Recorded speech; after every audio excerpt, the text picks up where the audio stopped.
Le contacteur auxiliaire, si on fait une différence avec le modèle à relais, on aura moins de possibilités de NO-NF et aussi beaucoup plus volumineux. Étant donné que ces contacts sont plus volumineux, sont plus résistants, ils peuvent accepter plus d'ampérage avec plus de voltage. Dans ce cas ici, on a l'ampérage équivalent de notre relais qui est 10 ampères, mais son voltage nominal peut fonctionner jusqu'à 500 volts. Ils ont été testés au maximal, ce qui est 1000 volts ici. Alors pour venir tester, on vient installer nos sondes à l'entrée des bornes, puis on vient pousser au centre, ce qui viendra changer l'état de vos contacts. Il ne faut pas oublier, lorsqu'on vient vérifier avec nos sondes ici, à l'entrée comme ici au 43 et 44, et on veut vérifier le contact s'il est valide, on doit faire toujours deux actions. C'est-à-dire, on vient avec notre multimètre sur les deux bornes, en continuité. Notre multimètre ne devrait pas sonner. Si je pèse dessus, il devrait sonner dans un cas NO. Si je travaille avec un modèle avec le contact NC ici, alors je prends mes deux sondes encore une fois. Ici, en mettant mes deux sondes, mon multimètre devrait sonner, indiquant qu'il y a continuité. Et après ça, si je pèse dessus, il devrait arrêter de sonner. Ce qui m'indique que les contacts sont bons. Alors je répète cette action pour chacun des contacts. Maintenant, on va démonter le relais auxiliaire. Pour le démontage, vous devez démonter la vis qui est ici, en haut, et celle de dessous, qui viendra libérer le soc avant, afin de permettre de venir voir la bobine, comme ici qui est indiqué, c'est une bobine 24 volts DC. Ces bornes pour l'activer sont A1, A2, donc les deux extrémités ici. Okay. Une fois que j'ai desserré les deux vis à ces extrémités qui maintiennent le socle, je retire le socle, comme ceci. Et là, je peux voir le ressort, son armature, qui permet de déplacer les contacts internes vers l'avant et vers l'arrière.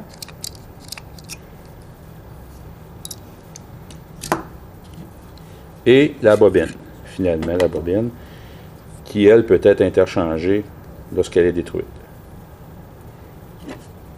Et on voit encore une autre armature sur le principe du feuilleton. Pour le remontage, c'est simple. On remonte ça comme ceci. On vient serrer le ressort.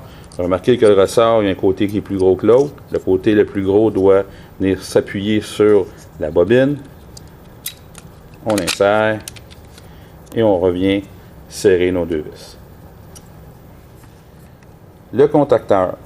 Le contacteur est similaire au contacteur auxiliaire, pratiquement aussi volumineux.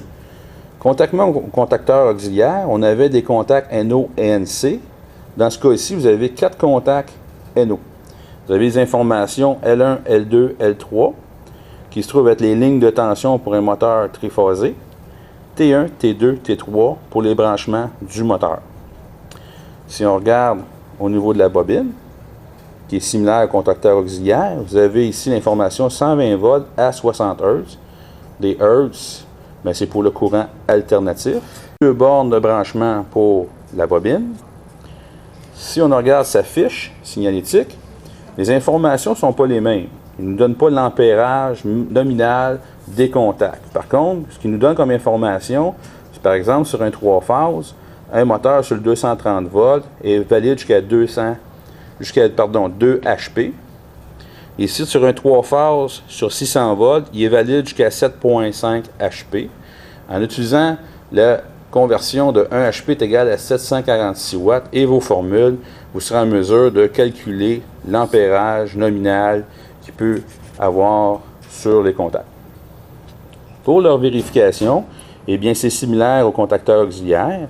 Étant donné que nous avons 4 contacts NO, les 4 vont être pareils, c'est-à-dire qu'on va prendre nos sondes aux extrémités comme ceci, et puis notre multimètre ne devrait pas sonner.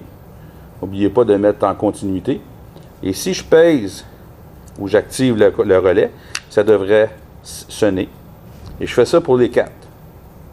Ne jamais faire ça sur tension, que ce soit pour le contacteur auxiliaire ou le relais. On ne se met jamais notre multimètre en continuité pour vérifier les contacts sous tension.